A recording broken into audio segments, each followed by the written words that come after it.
A lot of people ask me, do you get nervous on stage? And I say, nay, I do not. I will tell you my secret right now. Clean pair of underwear. Right there, clean pair of drawers. I think that's a foundation to any good day. I don't need Folgers in my cup. I need clean drawers on my butt. Can I get an amen? I like this crowd. I like it. You ever see some guy walking down the street, spewing hate, kicking rocks? Ask him. Probably has dirty drawers on. Probably had to turn them inside out just to get through the shame of the day. You ever put a pair of new drawers on? Oh my God. You feel like a superhero. Just stand there with your hands on your waist. You look for the northeast for some reason, contemplating all the injustice in the world. If you can't tell, I'm a little bit of a geek. I watched the new Teenage Mutant Ninja Turtles trailer. Looks pretty good, looks promising. It's directed by Michael Bay. So I checked into some Michael Bay info, Googled his name, got some news coming from him. He's actually producing a new movie directed by Zack Snyder. It's entitled Butt Fucking Your Childhood. Reviews will be mixed, but it's guaranteed to make $1 billion. Any big guys out there? Big guys? We got one. So just me and you on this one. Just me and you. Being a big guy is kind of weird sometimes. I envy weird things. I envy trees. Because if they fall in the forest, they get a nice little riddle. If a tree falls and no one's there to see it, it doesn't make a noise.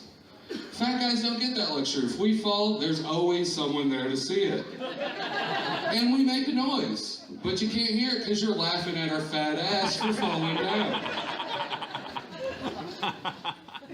Your friends kind of suck too. They always come up to you. It's like, hey man, you lost some weight, right? Hey, it looks like you lost some weight. Yeah, fuck you, you know I didn't lose any weight. And if I did lose it, it's just hiding from me. I will find that shit later. Shopping sucks, you know? Shopping sucks. It's like the clothes are even disgusted to be by you. They're like, sure, I'll let them inside me, but it'll cost $2 to $3 extra. Any big guys in the audience today? Big guys? There's my people. I like it. Hey, bigger than me. It's awesome. Dig it. Dig it. Friends don't help, because every time drama happens, they look to you and go, don't worry, bro. We got the big guy. For what? What you got a big guy for? I destroyed cheeseburger and wicker furniture. My looks are deceiving. I can't help you. Not happening. Jobs make it real tough too, you know, being a big guy, because they always want to put you in a funny costume. This year I was the Easter Bunny, guys. Yeah. Little tip for your business owners out there. 6'3", 350-pound Easter Bunny scares the fuck out of children. Jesus Christ. I ruined people's holiday that day. Kids are logical, you know. They know a bunny that big didn't get that way by eating carrots. They're next. That's what's happening.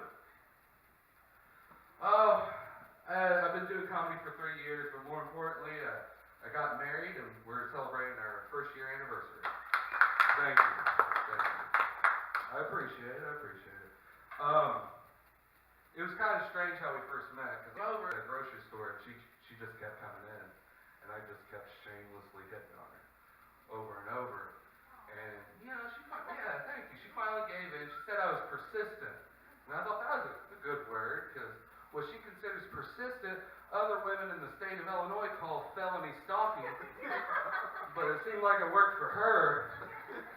So we started going, you know, we started dating. And she didn't want to marry me at first. Because she said, and I quote, I'm too much of a playboy. Let that soak in for a second.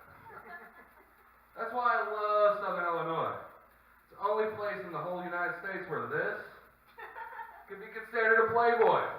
I've traveled. It was a pretty good area for me. I decided to stick it out. Oh. But, you know, married life, you learn a lot about each other, you know, after living for so long. You accept a lot about your partner. She accepts that I'm a a little bit of an environmentalist, you know? Care about the environment. Try to recycle. I ride my bike to work. You can't tell I've been unemployed lately. Don't really get to ride too much. But, you know, she supports me to a point. You know, I've been trying to save water, so I've started to use the restroom while I take a shower. Take the shower. Take a shower. God. The shower. I'm really making it a powerful thing. But, you know, and that's where she stops. She's like, that's gross. And, I can't really blame her, because every time I shit in the shower, it really clogs the drain. And she can't really get behind that. It's one hell of a mess, you know. But I found out something about her. She could be jealous at times, you know. I was getting ready for a gig. I was brushing my teeth. She whipped around the corner and said, "What are you getting sexy for?" I was like, "I'm brushing my teeth. You know, I do it every Wednesday. It's not like I'm flossing here." She's like, "Whatever, you're getting sexy for some bitch." Shit. So that's my advice to you. Gingivitis saves marriages. There you go. I actually got a big step in my life here recently. My girlfriend moved on. That's really nice, man. You got someone there to love and support you. Potpourri makes the place smell better. That's just good. A guilty pleasure of mine, women's shampoo. Oh my gosh. Smell like fresh berries and flowers. Your skin's so soft. But I need to stop using it because every time we cuddle now and I smell her hair, all I can think is, boy, she has clean balls. I need to stop that. There's a little misconceptions when you own pets. I always heard dogs love balls covered in peanut butter. I always heard that. Well, I was alone with my dog and had a jar of peanut butter. Decided to test it out. You came at a wrong time. I do it. Well, I was bored, so I decided to see what happens. And I can tell you, that's a lie. Because I slathered my dog's balls in peanut butter. He fucking hated it. I even licked it clean. He wasn't impressed at all. Yeah, I like this. Woo! It's going swimmingly so far. 3 years I've been doing stand-up comedy, you know, and doing stand-up comedy, you realize a lot of things you do that normal people don't do, you know. Case in point, I had to get a professional headshot for some flyers to promote them, you know. Hell, I don't know how to do that. I don't know how to start to do that. I don't know anybody. But I had an idea. I'll put an ad on Craigslist. White male, 29, seeking professional headshot, will host. Don't get ahead of me. I don't need to tell you, but I got an alarming amount of replies. It was insane. I picked the first one. He seemed very eager. I gave him my address. He came over, and I found out headshot means something completely different on that website than everywhere else. So I sucked his dick and told him to get the fuck out. Because I'm a professional, and I finished the job. How many people are drinking tonight? I like it. I like it. I do not drink anymore, actually, though. Not because I was a bad drunk, or I blacked out, or anything like that. One time I got so drunk, I had to piss real bad, so I went outside. There was snow on the ground. I started to piss. The steam rised up. Thought my penis was on fire. Oh yeah, I was patting on it. I was like, oh, it's on fire. Turns out it was just syphilis, guys. Funny how that works. Don't you know what that happens? Horrible. No. Midnight Shyamalan twist there, huh? It was awful. So I couldn't drink. Had to give up weed, too, here recently. Oh, I know. I was depressed, too. Shit. Weed's what I did not to get depressed, but, you know. But I had to give it up, man, because it's just getting too fucking high. You know, shit. Reggie ain't around anymore. You always gotta buy the good shit. It's like, they always use adjectives that cost, like, it's hot fire. Oh, that's an extra $5 right there. Fucking an adjective. Oh, fuck now. Now he's gonna give a name. It's Frankenstein. Oh, god damn it. That's like 25 a G right there. God damn. He's gonna give me a deal, though. Because he knows me. But, no, I couldn't smoke it anymore, you know? You know how much 2 grams of weed cost in my hometown? How much? $250. Yeah, fuck. At least that's what the ticket cost when the cop took my 2 grams of weed. They're like, man, that sucks. Did you get arrested? No, I'm white. I don't get that shit don't happen. I'm sorry. I'm just being honest. I told him I was a comic. We got a picture of him on the phone. Hey, guys, safe travels. I had to stop drinking soda too.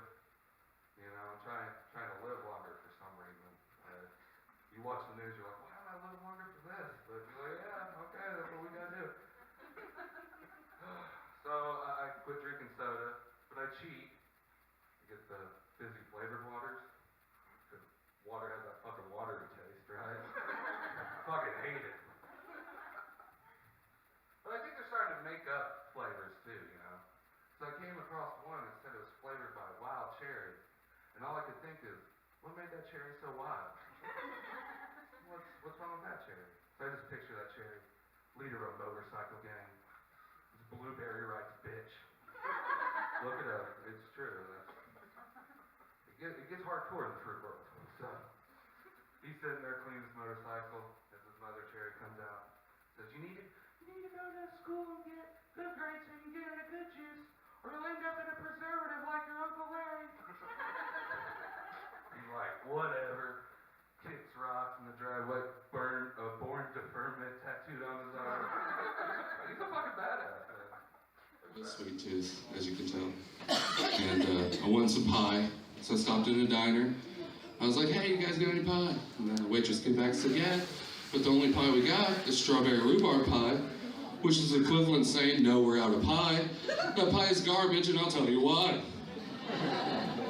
See, no one's ever finished a bowl of ice cream and said, that was really good. You know what I needed? A savory vegetable that's also a mild laxative. Never happened. Rhubarb, stop fucking up my desserts. I like that joke. Fuck you guys. That's funny. That's funny. Let's see what else I got here. Woo, one person. All right, you're gonna relate. We have a 7-year-old, and it's kind of weird how just things have been raising him, changed so much, you know? He's 7, and just like going to sleep is so much different than where I was, you know, growing up. Going to sleep, he needs to have a light on, a backup light, a pillow, like I'm making it sound like, you have to have a pillow, that damn kid. Jesus. Next he's gonna want a cover and shelter. These kids nowadays, God. But he needs so much stuff. Like he needs a light, a backup light, door cracked open, the TV blaring with some British guy yelling about Minecraft out like a fucking light. You miss any of those, he's up till 3 a.m. fucking bouncing. Now, when we were growing up, I don't know about you, I was lucky to get a fucking fan and lights out. Now, my parents worked 3rd shift, so it's lights out, locked door, hope you're okay. You know, and I kind of think he would never make it growing up, like how I grew up. Just for the simple fact, my family was like great into horror movies. They loved it, which is all right. But I'm 7, and we live next to 2 cemeteries. 2! One normal and 1 pet cemetery. I know what you're thinking, that can't be real. Yeah, pet cemeteries are real. The one down my block into nightmares, always real. It's nuts. And she would always watch these horror movies and immediately go to bed. Like, I remember one time I was watching the new remake. It's like the 1980s version of Return of the Dead. And the scene that still stuck with me, there's a woman, she's naked, she's just dancing all over her grave. And as soon as, like, zombies are coming out, just start pulling. If you guys don't remember this scene, it's probably because you had good fucking parents that didn't subject you to this shit. Enough about me, guys. Let's get to know the audience. Who here has ever had a mom? Most of you guys, genetics. Funny shit. Weird how that works. I grew up in a single TV household. My mom ruled that shit with an iron fist. And it's affected me as I've grown up because now I judge all my friends whether they live up to the Golden Girls theme song or not. Would Joe travel down the road and back again? Is Joe's heart true? I think so. He's found confident. He remembers. Fuck yeah. Love it. Love it. Oh. But being poor, I think, is not a downside, really. Sometimes you're a lot more resourceful than your counterpart, you know? Just simple things have so many uses. Socks. Just take socks. Snowy day, don't have any mittens. Da-da-da-da. Socks are there to save the day. You have a spill, and you're out of Bounty paper towels. Da-da-da-da. Socks are surprisingly absorbent. You're sitting on the toilet, and you're out of toilet paper. Da-da-da-da. Yeah. Socks are there to save the day, and they can keep a secret. Yeah. I hate someone, hate when I meet them for the first time, they shake their hand like, don't worry, I don't bite. What? Call me naive, but I kind of think anyone I shake hands with is not going to fucking bite. You know? Sorry. But I grew up a little bit poor. Didn't really dawn on me I was poor until I was around 7. And 7 was a lucky number. And I took my mom, we wanted to go out to eat, so we wanted steak. So we went to Applebee's. That should have been a red flag right there. I'm getting fucking steak at Applebee's. You're poor. But I was 7, I didn't get the nuances of everything. Didn't hit me yet. We all ordered our steak, we're sitting there. And I wait for it. The waitress brings out our steak, and then brings out that A1 sauce. And my mom's eyes just lit up. She's like, oh my god. Is that A1? That's amazing. Stick this down your pants now. So I was like, oh shit. So I'm sticking a huge bottle of A1 down my pants. And you know, and that's when it dawned on me, it's like, oh, we're fucking poor. Like, we can't afford A1, we're poor. But then I learned some other things, you know? She taught me valuable lessons that day. 1, how much A1 sauce costs per ounce, you know? And 2, 7-year-olds don't get patted down at Applebee's. And that's something you can pass on for generations. You come to my house right now, it looks like a mini fucking steak and shake. Right there. You want spicy brown mustard? Boom. Got it.